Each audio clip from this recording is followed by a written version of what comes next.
साल 2024 के चुनावों में ज्यादा वक्त नहीं बचा है।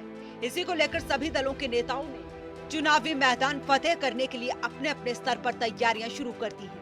लेकिन इसी बीच जनता से विकास का वादा करके सत्ता में आने वाली प्रदेश की जेजेपी बीजेपी सरकार के नेताओं में सियासी जुबानी जंग जारी है। जेजेपी और बीजेपी के बीच बेशक से गठबंधन हो, लेकिन दोनों दलों के शीर्ष नेता आगामी चुनावों की अलग अलग तैयारी करने के साथ साथ अलग अलग चुनाव लड़ने की बात कर रहे हैं। भिवानी महेंद्रगढ़ से बीजेपी सांसद धर्मवीर सिंह ने कहा कि पार्टी सभी 10 लोकसभा सीटों पर जीत दर्ज करेगी और इसी को लेकर पार्टी का हर कार्यकर्ता सभी 10 सीटों के लिए चुनावी तैयारियों में लगा हुआ है। देखो, मैं तो इतनी कह सकता हूँ, भारतीय जनता पार्टी ने लोकसभा का चुनाव और विधानसभा का चुनाव अपने दम पर लड़ा था। और क्योंकि पहले लोकसभा का चुनाव आना है, 10 की 10 सीट माननीय नरेंद्र मोदी जी की झोली में इस प्रदेश की जनता ने दी थी।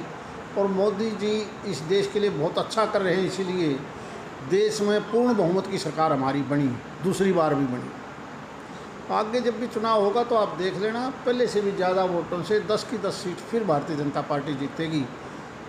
दूसरी बात तो आप उन लोगों से पूछो जिन्होंने कर रखा है। हमने तो ये पता है कि हम लोकसभा का चुनाव में 10 की 10 सीट जीतेंगे।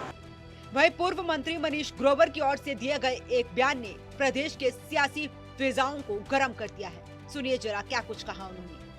नहीं, संगठन जेजेपी का अपना संगठन है, भारतीय जनता पार्टी का अपना संगठन है। जो गठबंधन की बात, गठबंधन सरकार में, गठबंधन माने मनोहर लाल दुष्यंत जी में है, उप मुख्यमंत्री में।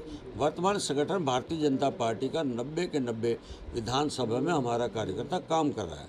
10 की 10 लोकसभा में हमारे कार्यकर्ता काम कर रहे हैं। भाजपा का संगठन अलग है, जेजेपी का अपना संगठन है, वो अपना कर रहे हैं, हम अपना कर रहे हैं। हरियाणा के निर्दलीय विधायकों का लगातार प्रदेश प्रभारी बिप्लब देब से मुलाकातों का दौर जारी है।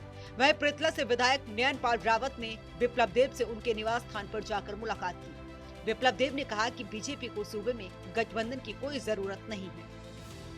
देखिए, निश्चित तौर पर अगर जननायक जनता पार्टी अलग भी जाती है भारतीय जनता पार्टी से, हालांकि हमने इस विषय में कभी कुछ कहा नहीं है, लेकिन अब समय ऐसा आ गया कि अगर विरोधाभासी बयान भारतीय जनता पार्टी के जो प्रदेश प्रभारी हैं उनके खिलाफ अगर कोई गठबंधन का नेता अगर बयानबाजी करता है तो ये न केवल गलत है, निंदनीय है, बल्कि ऐसे वक्त में तुरंत गठबंधन तोड़ देना चाहिए। गठबंधन के ऊपर भी हमारी सारी चर्चा हुई है, ये भी हमने बता दिया। और निश्चित तौर पर इनके पास 47 से 48 MLA उसके बावजूद भी रहते हैं। सरकार पूरी तरह बहुमत में रहेगी और पूरा 5 साल चलेगी। आपको लगता है कि अगर जननायक जनता पार्टी समर्थन वापस ले लेगी तो किसी तरह कोई खतरा हरियाणा में मनोहर सरकार को नहीं है?